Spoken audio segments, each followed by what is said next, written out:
Good morning, good afternoon, good evening, wherever you are in the world, and welcome to the conference today. Let's begin by talking about education in this unusual time. COVID-19 struck the world, first in China and then spread throughout all the continents. Face-to-face education ground to a halt. Classes moved online, chaotically at first as everyone scrambled onto the bandwagon of distance learning. COVID-19 rapidly threw us into a new dimension. We needed to reinvent education quickly to finish the school year. And it is now clear to educators that online education is rather different than face-to-face. In an offline classroom, they see the students' reactions. Students communicate their feelings and their thoughts, either verbally or through body language. That body language and chemistry and dynamics of the relationships in the offline classroom, that's extremely difficult to replicate online. And we now probably know that. Online classes conducted through whatever communication means that you have chosen. Zoom, Google Hangouts, Jeet, Imparters, there's so many of them, many other tools. All of those tools turn you, the educator, into someone on the screen, a talking head. And if your classes were driven by lectures and explanations and memorization tasks, then your online classes probably look the same.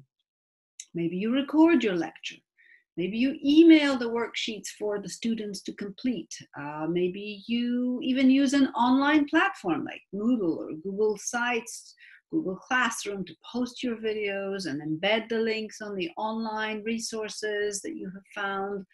And you upload them and you're done. End of teaching. You've prepared your part. Now it's their turn to learn it all and take the final test. Really? That's it? Moving an offline class to an online environment is not that simple.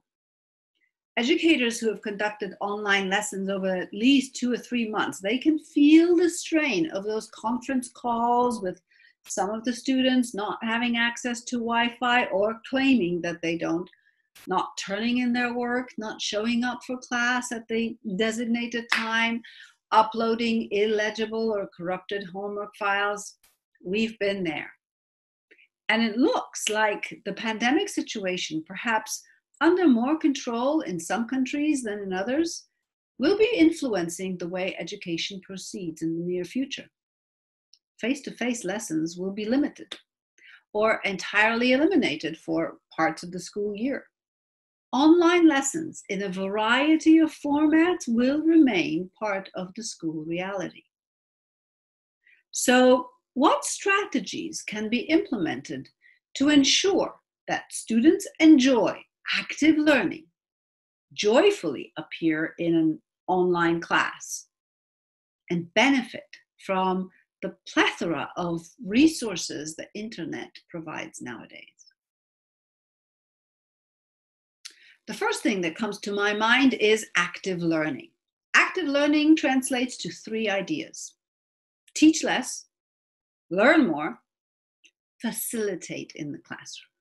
And it doesn't matter if it's online or offline.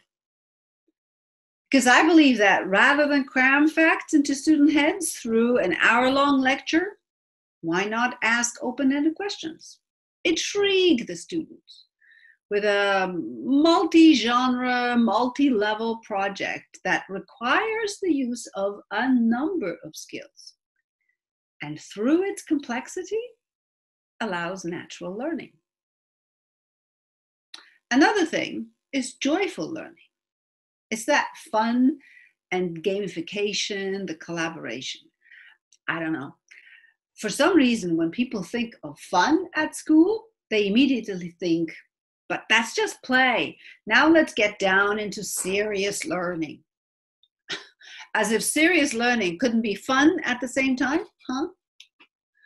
To many parents, the word gamification means hours of playing mindless video games. Hello, and as parents ourselves, don't we sometimes spend hours mindlessly playing solitaire with playing cards or on our phones? Educational games and apps have come a long way over the past decade, believe me.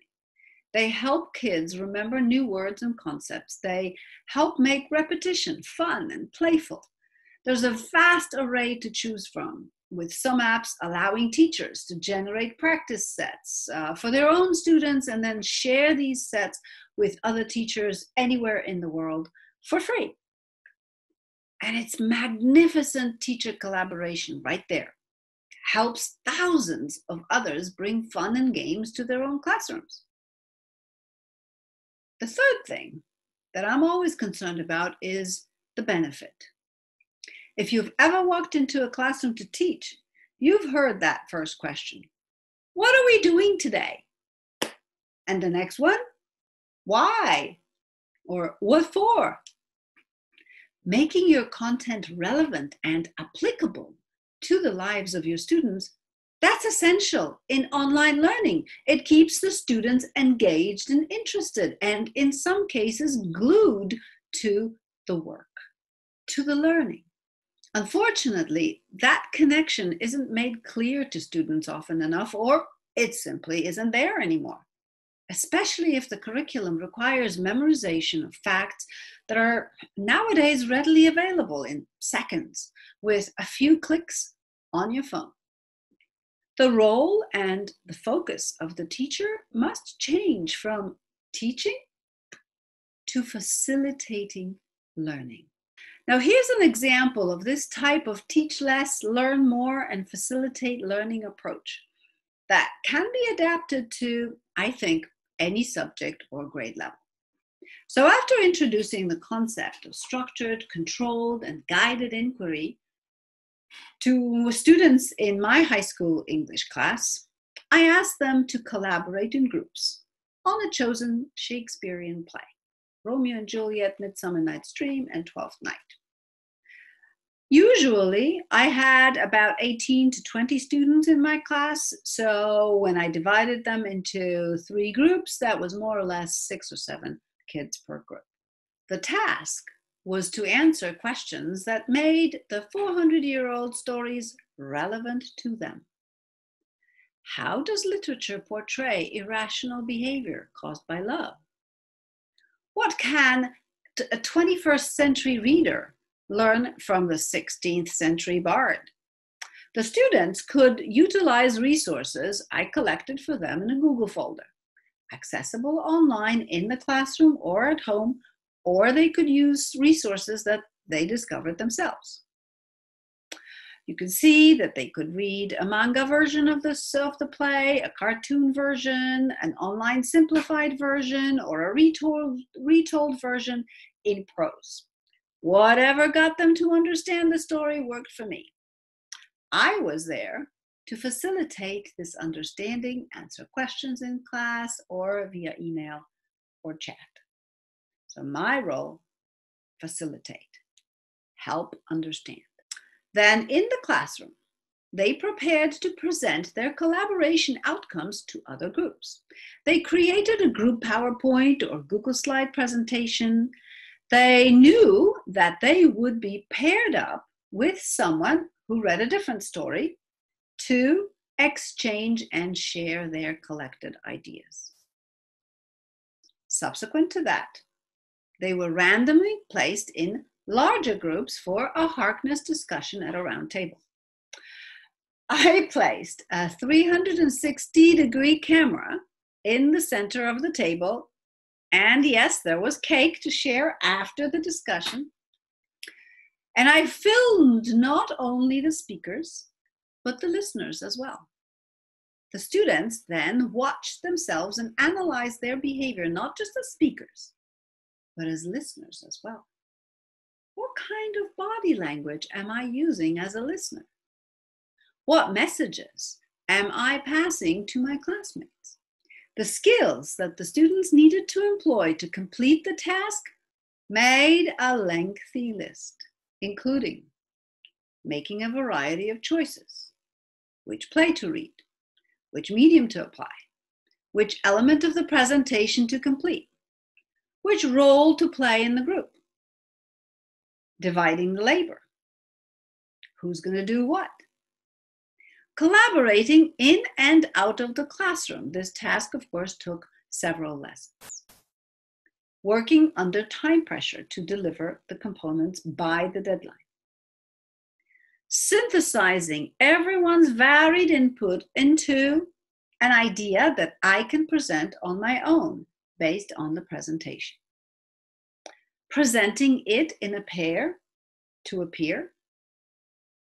Thinking critically and sharing an opinion in the Harkness discussion. Reflecting upon the presentation skills. Analyzing the performance and the body language while listening. And finally, evaluating their own learning. What was my role? My role was to organize and facilitate, to provide a sounding board for ideas as I circulated among the groups in the classroom, to assist with research, to guide those who seemed to veer off the topic, get them off Facebook, to help make better choices by discussing their pros and cons, to nudge the procrastinators, to rein in those who wanted to go the extra miles because the others weren't pulling their weight. To give every student a chance to shine in their own way. I knew who's brilliant in writing and who is good in art and who's musical and who needs to be constantly on the move. Kind of guided them towards the tasks that they could do best and shine. Most of all, my aim was to make them love Shakespeare and learn because they want to, for themselves, for their own lives. After all, which teenager hasn't been madly in love and done crazy, irrational things because of it? I know I did. Told them a few stories, and they all related. And thus, they loved the relationships unit. In an anonymous feedback form, the students said, I really appreciate the teacher making each and every class interesting and applicable to anyone's lives. Truthfully, as a student, I have acquired so much more knowledge about love and relationships and how to make them efficiently work than I have for the past few years.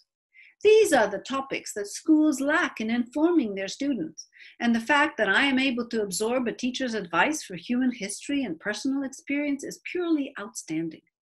This class has helped me learn more about myself and the world more than any other class I have ever taken. Thank you, anonymous student. Could all of that have been done in an entirely online environment, though? Some elements probably not as easily. Well, let's see. Introducing the inquiry concepts. A short pre-recorded video explanation would do it. So, yes.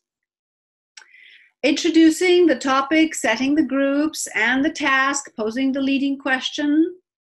An online session on Zoom or Hangouts or Skype or whichever platform you might want to utilize. That's a yes. Collaboration on the task. Once the groups are established and the timeline is shared, it's on them. Your teacher role is to facilitate, set up office hours, communication channels, chats, emails, calls, frequent check-in methods so that the students know you're there for them and they can reach out to you without fear. Done. Sharing in pairs. An online session with breakout rooms would do the tricks, and you would be in the breakout rooms listening in. Breakout rooms can also record each pair, so then you can have a look at what exactly happened between these students. Harkness discussion. Another online session would be needed for that, but doable. Now, the monitoring of the listening skills, that would be harder unless you asked every student to also film themselves with their phones as they listen and participate in the discussion. Doable if you value the insight this exercise would bring to your students. I know I did. You could also finish the project with an online whole class discussion session with a few added whistles and bells, like low stakes quiz or a game, to allow everyone to share their opinion. Another alternative could be a blog or a vlog posted by every student, commented on in a forum discussion. Lots of different ideas. Where's the limit? Your own creativity in designing these learning experiences. We hear the word innovation quite often nowadays, and it means different things to different people. I'm interested in what innovation can do for the learner in the classroom. And it doesn't matter if it's the face-to-face or the online. For me, the key idea in learning is to do something with the learning and to do it in an innovative way, engaging way, active way. Students cannot just keep answering questions about what they learned anymore. They cannot be regurgitating facts on multiple choice tests that determine whether they get into college or not. Not anymore. Not in the 21st century. So what do students need to learn in school in the 21st century, and how should they be learning? They need to learn joyfully, with interest and engagement. They need to learn how to search for and sift through and evaluate the content that is available to them all the time, and then create new content. They need to create authentic content for an audience and solutions for practical applications. For example, I don't know, a simple produce cooling system for farmers in tropical countries. They need to learn to tell stories and write stories and share those stories in cross-grade learning groups to create new stories. And of course, learn the concepts and conventions and mechanics to do so. They need to share new ideas that they develop from old ideas and have a reason to do so. And above all, they need to show and share what they know, and they need to learn how to speak in a number of languages, including English.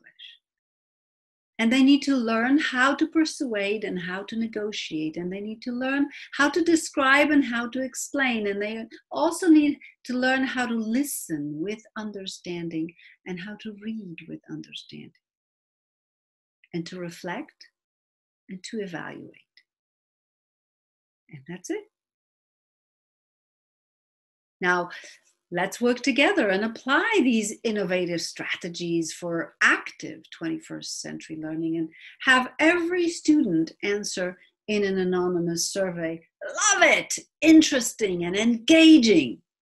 This class has allowed me to really explore myself and realize what I truly care about. And that's education in the 21st century. Thank you.